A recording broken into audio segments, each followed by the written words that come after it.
Today's video was selected for you by my gorgeous patrons, so thank you very much to them for making this selection.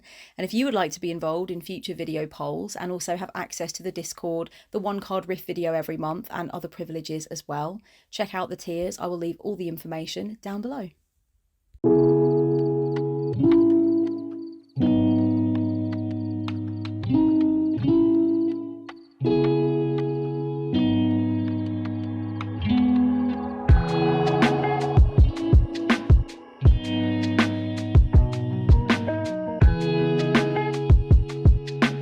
Hey there Rebel Witches, thank you so much for joining me for this video. Today I'm going to be talking about the different things that I think I did in order to level up in my witchcraft. I have this strong belief that through the sort of journey of your witchhood, you go through these distinct different phases.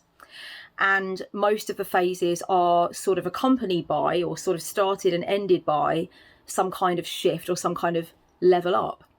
And it's usually where, you go into a different paradigm with your witchcraft. So you start believing different things, or you start working with different concepts or different deities. And that might be considered a new phase of your witchhood. Or you might find, and this is a lucky thing to find, and it's something that I've found for the second time now in my practice, that you level up. You just end up being more powerful, more dedicated, you have more direction, you have more of a sense of what your strengths are and what you're capable of doing, and you do it more often and you do it with better results. The last big sort of major paradigm shift that happened in my craft was between 2011 and 2012, I think. That was when I very first started working with goddess energy. It was when I met up with my matron deity that I still work with now. It was when I started to change a lot of my beliefs about what I was really doing with my witchcraft and what the sort of theological framework was behind it. And it was also when I started talking about my witchcraft online. So I started having a public platform as a witch as well. I also had a permanent altar in my room for the first time between 2011 and 2012. I think I built the altar in 2009 or 2010. Then I took it apart and I just made it into more of a meditation space. And then at a certain point between 2011 and 2012, I had a permanent altar. And I was like, no, you know what? I always need to have an altar, even though it was very small and it certainly wasn't a great big working altar like the one that I have now. Those changes that took place in 2011 and 2012, they constituted a massive shift for me in terms of how seriously I was taking my craft, what I was doing with it, the labels that I applied to myself, and all of that kind of thing. I think since that big shift, I would say I've had a couple of noticeable level ups in terms of, leveling up with my skills with spellcraft, leveling up with my understandings about ritual and that kind of thing. But this year, 2021, has been the biggest and most noticeable level up, I would say, in my memory and in the history of my witchhood. I feel like it's really cooking on gas this year. And I want to talk about why I think that is. I want to talk about what I think the precursors to that level up have been. I want to talk about what happened last time with my big paradigm shift with witchcraft and how I ended up becoming much more dedicated to it and really owning the word fully for myself back then. So, there's quite a bit of time, obviously, between the level up I'm having now and this big paradigm shift level up that I had back then. So I want to talk about what I noticed the factors were for both of these. This video is for anyone who is looking for a level up in your witchcraft right now. If you are wanting to get more powerful, you're wanting to get, more skilled, you want to feel more dedicated, you want to feel more devoted as a witch, then some of the information in this video could be really useful for you. But I do want to go ahead and say this right now before I start talking about any of the factors that I think might have contributed to my leveling up. I want to say this. I do think that when we push too hard for improvement with something, for a breakthrough with something, we can actually end up moving into resistance.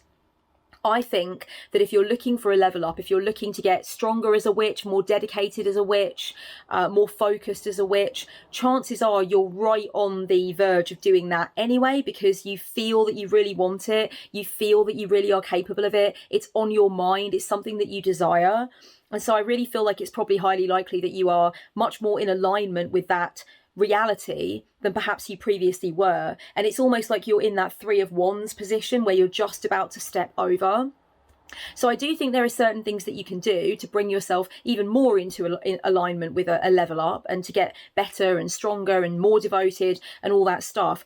But I would also say, for the record, that I think it's important to note that when we go into strict disciplinarian mode and we really expect so much of ourselves, and we push ourselves almost to the point of burnout, we're going to probably go into resistance to that which we're seeking anyway. So try not to be too harsh on yourself, too demanding, and too much like now. I want it now. I want the improvement now. I want to see the results now. Because I think sometimes that can just put you into opposition to the level up in witchhood that you're seeking. So just know that if you do want that level up, it's probably highly likely that you're more ready for it than you've been in a while. And all you need to do is be really open to it. Maybe put some of these tips and tricks into play if you feel like they might apply to you. And if they don't apply to you, then at least you've had a chance to think about what might not work. And so therefore maybe branching out and exploring more what might work for you, so that you can really move to the next plateau with your witchcraft. But I think if you desire that next plateau, it's because it's in sight. Does that make sense? Am I making sense? I know I'm rambling, but I'm trying to really get the point where I need it to be here. So first of all, let me talk about a few things that I did back in the kind of 2011, 2012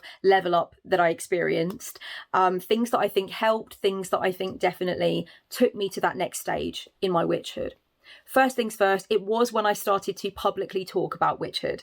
So that's definitely one thing that I would say could be a factor. I became more open about it. I started having conversations with other witches about it, not in an anonymous way only, and not just lurking and making the odd comment here or there with no profile photo, but actually, you know, running a tarot blog and then starting videos where I talked about my witchcraft and my own beliefs and my own journey. So I definitely think that brought a lot of confidence, or at least the confidence had already been building up, and then actually daring myself to speak about it publicly and really own my relationship with the craft definitely brought in this sense that I could see my confidence on display, and I really meant it. I really meant my witchhood.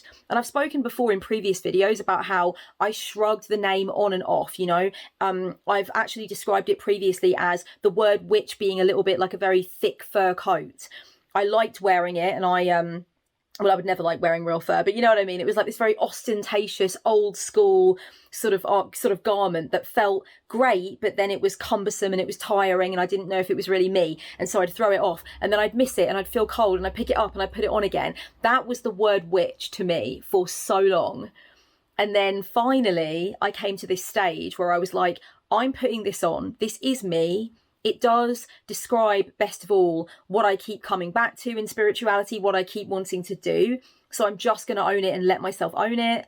And then, you know, a lot of things started moving and shaking after that. And I think having a public profile talking about witchhood definitely symbolized that I was becoming more embracing of the word witch. I wasn't leaving the word witch on the shelf anymore. I was, you know, letting myself have it in my life much more. I think it's very symbolic when you start having conversations about your witchhood and you start getting into back and forths and reading debates and understanding what's happening in witchcraft, what books are coming out, who's saying what about what thing, what are all the different terms, what are all the different types of craft. I think that as you lean more into the community, whether that's online, offline, or both, there is something symbolic about that. It shows that you are in your embracing of witchhood. And I think that's one thing that was happening then that really caused a level up. The other thing that I think was really important for me back then in this sort of 2011, 2012 period was that I broadened my category for spiritual activities. So that was the time in my life where I really stopped worrying about whether I was going to spend my time doing creative stuff or whether I was going to spend my time doing spiritual stuff. This used to be a big question for me before around 2011, 2012. Sorry, I keep saying those 2 years, but a lot happened over that period, so I couldn't really say which year it was. But that definitely used to be an issue. Before that period, before that level up, I always used to think, oh, I really want to do a ritual, but I really want to make art, but I really want to go to my altar, but I really want to get my art stuff out as well.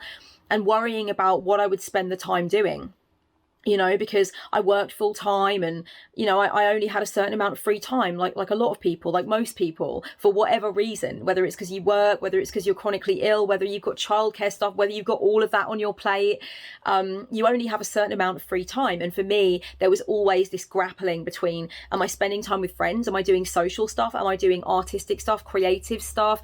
You know, what am I doing?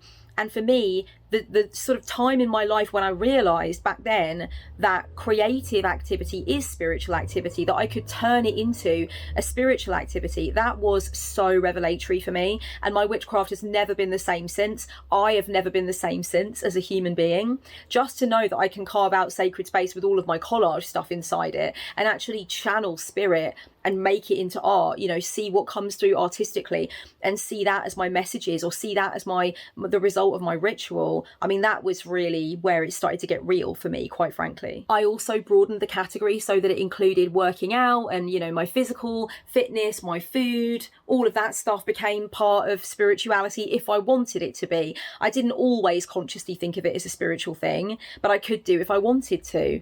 I mean, I even felt that I could make walking around the charity shops into a spiritual thing if I practiced psychometry while I was doing it, and if I looked for signs while I was doing it, you know, if I saw it as a meditation, and I often see walking around charity shops as a meditation, then even just walking around the charity shops would become a spiritual activity. It wasn't a case of, am I doing spiritual stuff today, or am I walking around the thrift stores? It was like, well, that's just what I'm going to do for my meditation today, or that's what I'm going to do for my ritual. That's how I'm going to commune with divinity today, is to go around some secondhand shops.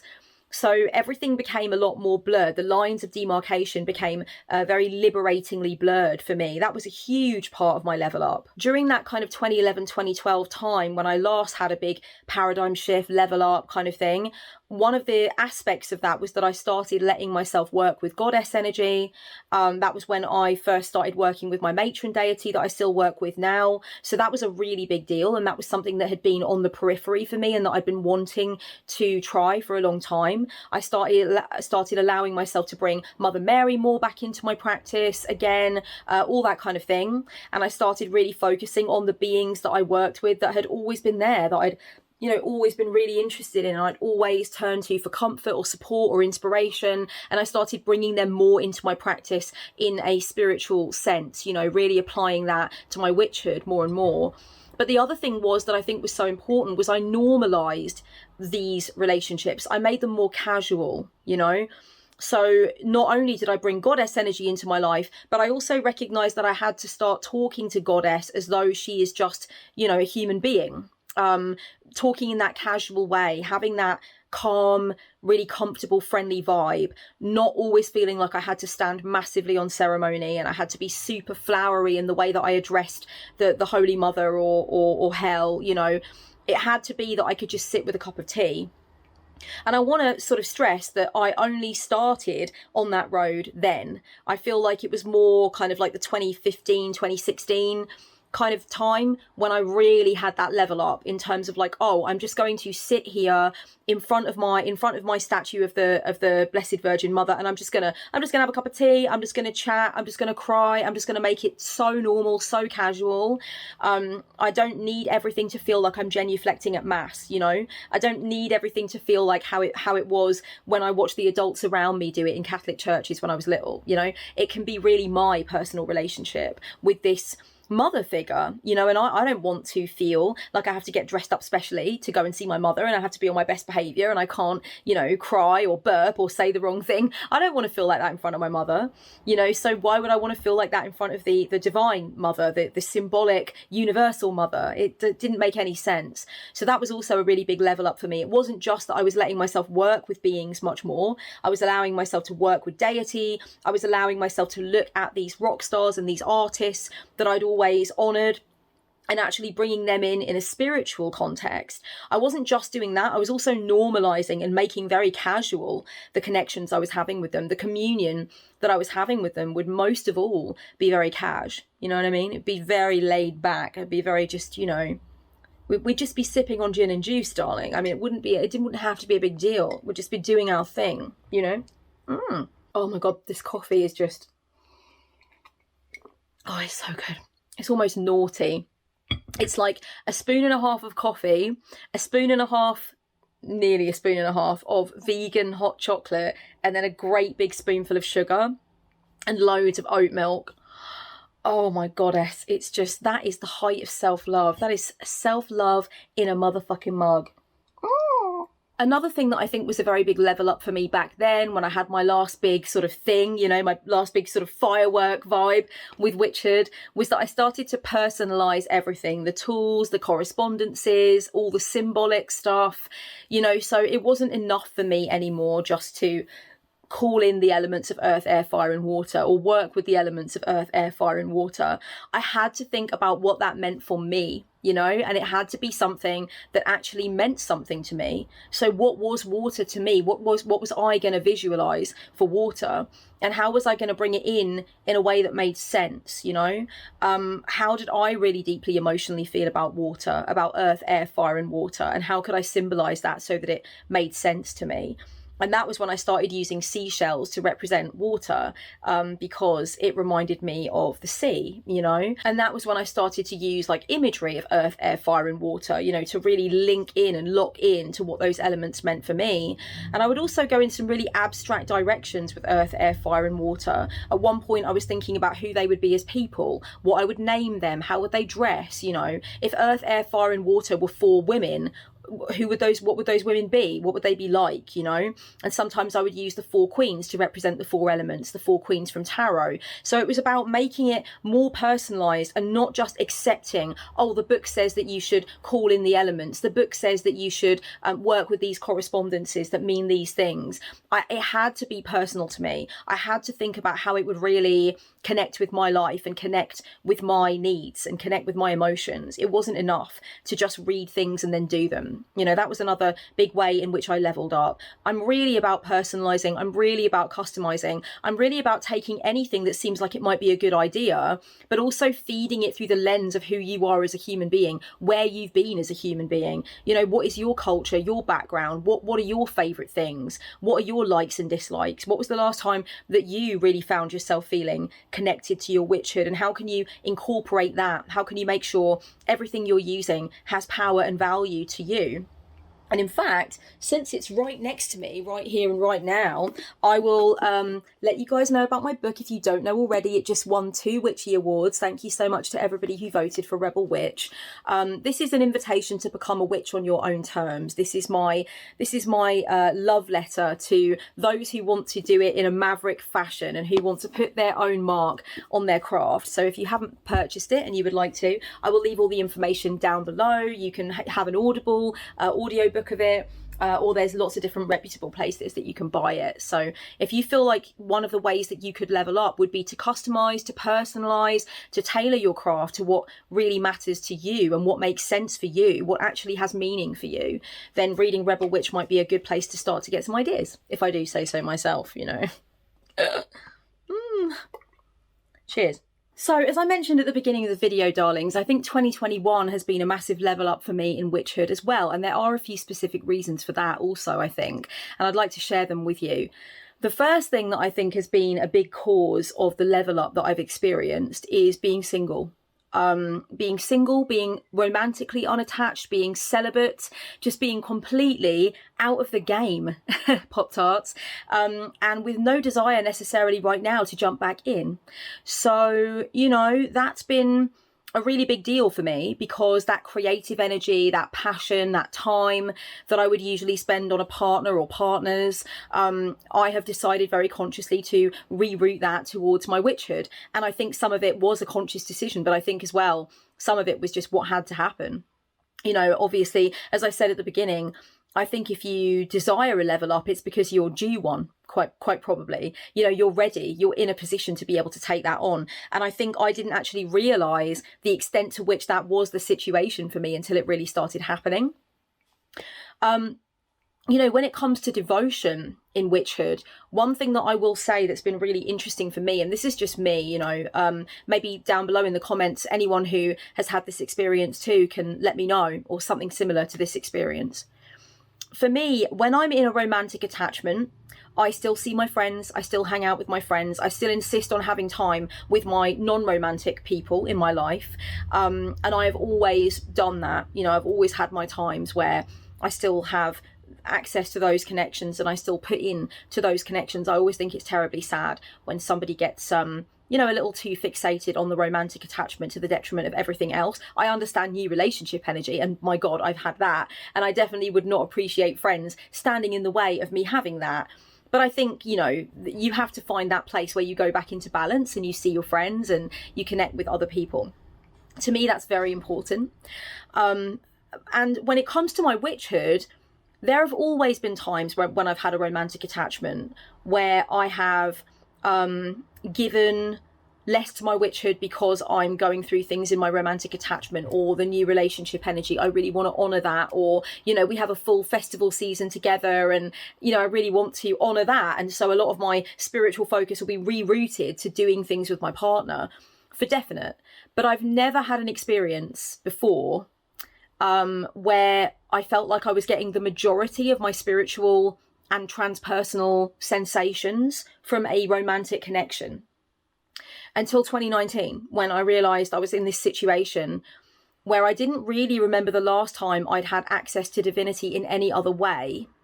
And I don't think this is a good thing. I don't think it's healthy. Now, when I look back, I see that it was a symbol of an extremely unhealthy romantic attachment where I was being almost encouraged to abandon any other sense of an ability to get my transpersonal fix anywhere else.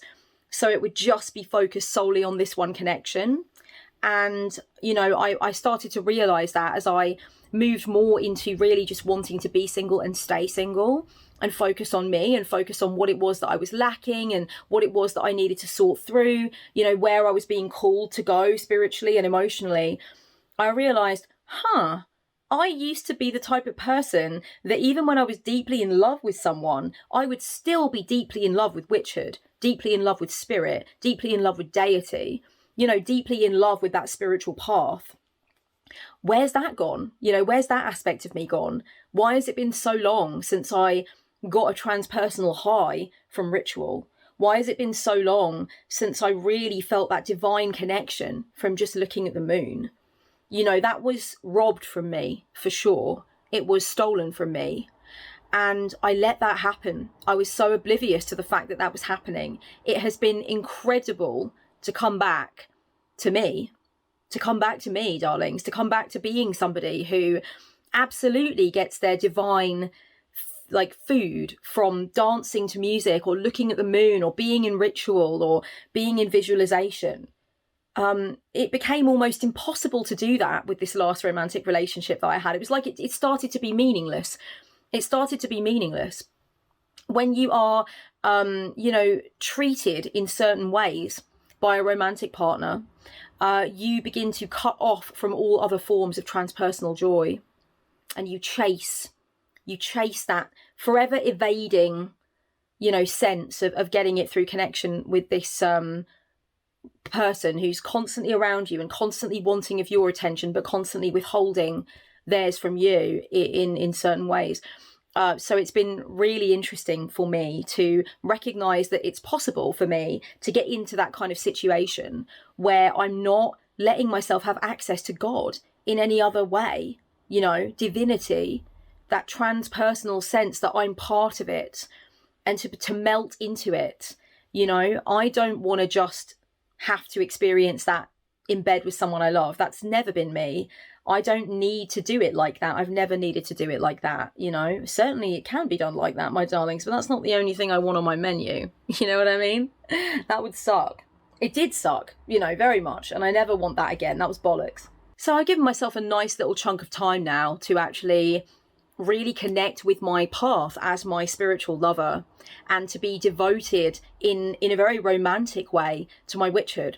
I have rerouted that romance towards the altar and towards my witchhood. And it's been an incredible renaissance. Now, am I telling you that you need to divorce your partner or like move out from your partner or stop being with your partner if you have one? No, definitely not. You know, keep all the partners in place, my loves. Don't worry about that. Definitely not saying you need to be single to have a level up. But maybe you could take some aspect of this, some element of it. So, for example, you know, like I said, I've always been the kind of person who wants to go and do things without their partner or wants to involve friends in the things I do with my partners. I've always been like that. But I know that with my last relationship that I had, something went very badly awry. A few things went very badly fucking awry, to be honest. And I realised that I need to make sure I'm always that person who is in love with the path, who is in love with their craft, no matter what, no matter how overwhelming, no matter how joyful, no matter how emotionally confusing, no matter how much time and space and focus I think any connection in my life needs. My connection to my witchhood is non-negotiable. Non-negotiable. It's like Marie Forleo's flight time, okay? It's non-fucking negotiable. You have to think of it as a flight time. You know, so that's something I've really wanted to take to my heart again and really remember. So if you can relate to that in any way, let me know down below. Did singlehood actually put you back in touch with your spiritual journey? Did you find it was something that was, you know, had that as a hidden gift for you, even if it was very painful, even if the breakup was very painful, even if you didn't want to be alone? Did you find that it put you directly back in touch with your kind of like inner high priest or inner high priestess, inner mage, inner sage?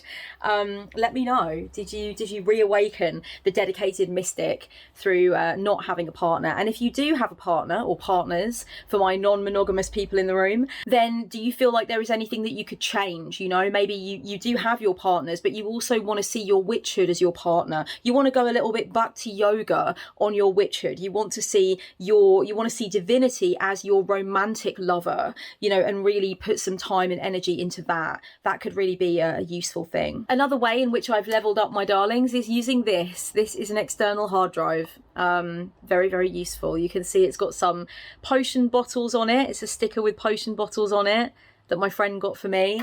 I am filming my workings now, darlings. I'm filming my spells and my rituals. I've always been a little bit of a one for filming readings if they're very long and they take place at a very significant time of year, like a 15-card birthday reading or a 10-card Samhain reading.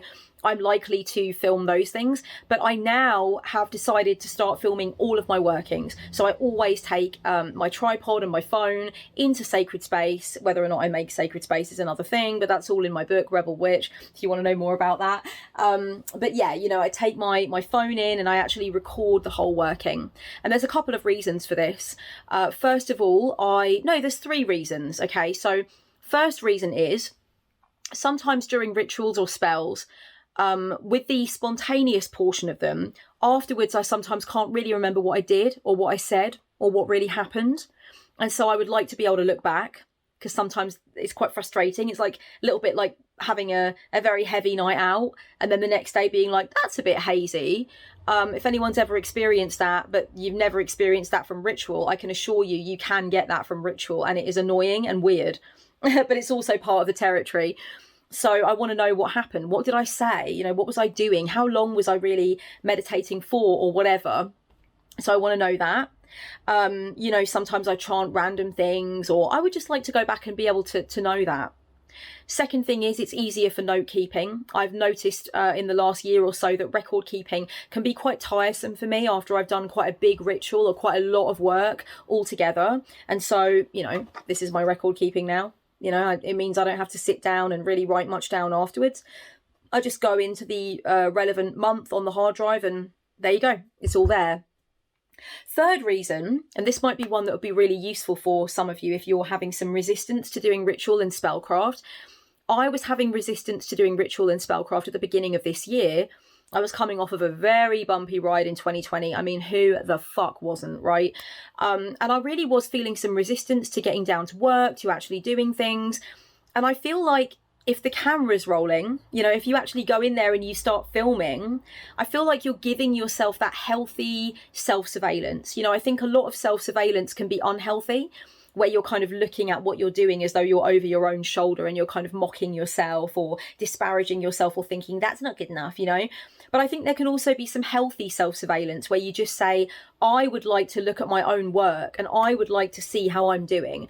So I'm going to film myself so that later future me can see what I've been up to. And it made me feel a bit more like it was official because the camera's on. I'm filming it. So I worried about like starting a ritual and then getting bored halfway through or thinking that it wasn't working and stopping or whatever, because I really was in resistance to doing workings. So darlings, filming your workings could be a bit of a godsend for you if you've been finding yourself in a similar situation. It really kick-started me. It really jump-started my practice again. I started a separate altar for my connection to the goddess Hel. So Hel has her own separate place now. Mother Mary has her own separate place now. And that has given me my main working altar back, so that it is just about doing workings and scrying and, doing chanting and doing journaling, doing readings. So now that I've got my two separate places for the two main beings that I work with, it's really freed up a lot of mental space for me, so that my main working altar isn't really connected to either of them. And that means that when I'm having time with one of them or the other of them, that's all that's happening, and that's all that's in my line of sight, that's all that's in my vision, and that's all that's in my intention. And when I'm at my main working altar in the morning, I don't feel like I immediately have to be faced with these images of Mary and Hel. I don't feel like I have to be sort of urged towards doing devotional to them or recognizing them, because that might be something that I want to do later in the day, or that might not be something that I'm so focused on at that moment in time. So many of you will know from previous altar tours and from photos on Instagram and stuff like that, that I used to have a Mary section on this part of my altar and a Hel section on this side. And then the middle bit was more for neutral things to do with like scrying and workings and readings and stuff. Now I just have all of my main working altar for what used to be just the middle strip, which is really interesting and useful, and it's much better for me. And it means that when I go to my Hel altar, it's just Hel stuff all the way, and the same thing for the Blessed Mother. So I might need to rethink where my Blessed Mother situation is. For various reasons I might go into in another video, but basically, yeah, I have dedicated spaces for them now, and I think that's been really useful, really healthy. I really like that. It was a really good change. It was kind of a scary change because I had my altar like that for so long. I really didn't know about changing it up, but it turns out it has been the best thing for me. I think it's really good when you work closely with a being and you just want to work ever more closely with that being, that you have a place to go where it's just about you and that being. And there really is nothing else coming into your line of sight. There really is nothing else, that you're kind of looking at, that you're thinking, oh, that's a plan, or that's something I might do. It's literally just all of the imagery is set up to symbolize them and to help you to commune with them. So that's been probably one of the biggest level ups for me, I think, is having especially a separate Hel altar, a place that is just for Hel. That's been really big, really, really big. I think for people who want to try something like that, I would say that it doesn't have to be a big sit down altar, a big kind of arrangement with loads of different things on it. If you wanted to, you could just remove things from your altar space that have to do with the beings that you work with, and instead have wall shrines in your home if you want to, or if you can't have altars and shrines up in the home, then you might want to have like a separate part of your Book of Shadows, which is just dedicated to them, and you open that and you put the candle in front of it and you do whatever you're doing with them, but then you close that part of the book and you're not necessarily confronted with imagery of them when it's not solely about them. So there is always some way that you can make things into more sort of deity centric, where it's just you and that being, or just you and that energy, or that dead rock star, or whatever it is. And then the rest of the time you're dealing with other things and you don't feel like you've got that connection with a being always wired up in your mind, so it doesn't have to be a great big sit down altar arrangement like the one that I have with Hel. It can just be a shrine on the wall with a statuette and a if you were working with Hel, for example, you might just want a framed image of Hel and then the Hel rune. And then that might be all that you want, but you want to be able to put a candle there so you can just say hello to her in the morning or do a prayer for her in the evening, whatever it might be. So it doesn't have to be really big and grandiose, but it's just somewhere where only that being counts and it's only dedicated space for that being, I mentioned that with the last time that I really leveled up and really shifted my paradigm with witchcraft, one of the things that I did was I broadened the category for what would constitute spiritual activity. I've definitely done that again, and that's been happening for I think the last few years, but it's really I found that click in 2021 and it's really become a much bigger thing. So now I consider study to be a spiritual activity, and that's really awesome. Like I always light a candle and burn incense and do my spiritual thing whenever I'm studying my language that I'm studying, or whenever I'm studying Hinduism, which I've been looking at for a while now, and I want to do a certification in Hindu studies parties next year. So, you know, I just take that as also another spiritual activity. I know that a lot of you know that for a while now, I've been seeing my time working out as a spiritual activity. I see the gym as a cathedral, and I've carried on with that. I've really tried to continue that. I've been doing a lot of classes in 2021. I've taken up a few different things at my gym, and I always see that as a time where it's a meditation. The walk to the gym is a meditation. It's a time to honor my body. It's a time to connect with the energy of earth and what that means for me, what it means for me to be embodied in this flesh and blood vessel. When I'm at the gym, that is a challenge. That is something that I do to honor my goddess and honor myself and to honor the divinity that runs through me. When I go home, that's a chance for me to give thanks and be in contemplation. And, you know, so all of it is a spiritual activity. I think anywhere where you feel compromised in terms of, am I doing spiritual work or am I doing this? Try to find a way to make this other thing into the spiritual work so you don't feel torn between the two, and you still can do those things that might not look spiritual on the surface, but you know that for you they are very spiritual underneath. So these are some ways in which I have been leveling up and really finding that I'm getting stronger as a witch, and I'm more dedicated and I'm spending more time with it. I'm definitely going to be doing a lot of witchy reading as well for the remainder of this year. Oh my goddess, there's really not long left of this year now, and going into 2022. I'm very excited to get back into lots of witchy reading. It's been a long time since I felt so compelled to do so much witchcraft reading, so I guess you could say that definitely symbolises part of the level up as well. Please let me know down below, what did you resonate with from this list? What do you think you might want to incorporate more so that you can level up in your witchcraft? Has it been a while since you leveled up as a witch, or are you going through a level up right now? And tell us about all the juicy parts of it so we can get some tips and get some inspiration as well. And is there anything I need to let you know? Yeah, you can book a solitary witch reading with me if you would like to have me sling cards to let you know more about what is going on in your witchcraft path. Let's find what your strengths are, where your pitfalls might be, and what might be on the horizon for you in your witchcraft. Don't forget, you can also book a witchy brainstorming session with me if you would like to think more about how you want to organise your path, how you want to do spells and rituals, how you want to connect with deity. We can talk about all of that over the course of a witchy brainstorming session, or you can buy a 3-session package if you would like to have that ongoing accountability with me for your witchcraft journey. Okay, much love, my darlings, and keep it rebellious. Mwah, blessed be.